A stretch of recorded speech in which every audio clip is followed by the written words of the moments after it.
നാളെ ഇലക്ഷനല്ലേ. അപ്പോൾ ഇലക്ഷന് മുന്നേ ആയിട്ട് എനിക്ക് ഈ വീഡിയോ പോസ്റ്റ് ചെയ്യണമെന്ന് തോന്നി. ചിലപ്പോൾ ഈ വീഡിയോ ഒരു 100 500 പേരൊക്കെ ആയിരിക്കും കണ്ടിട്ടുണ്ടാവുള്ളൂ. പക്ഷേ ആ 500 പേരും ഒന്ന് ചിന്തിക്കണം. നിങ്ങൾ MP രാഘവ് ചന്ദയെ പറ്റി കേട്ടിട്ടുണ്ടോ?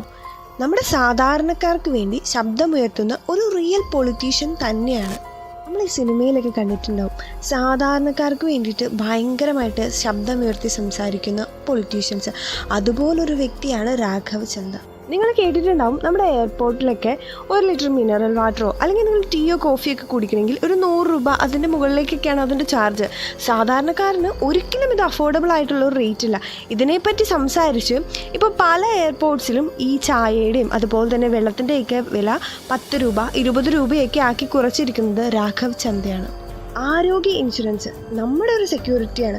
അത് നമ്മൾ എടുക്കുമ്പോൾ അതിന് ടാക്സ് അടയ്ക്കേണ്ടി വരുന്നുണ്ട്. ഈ ടാക്സ് അടയ്ക്കുന്നത് എന്തിനാണെന്ന് ചോദ്യം ചെയ്ത വ്യക്തിയാണ് രാഘവ് ചന്ദ.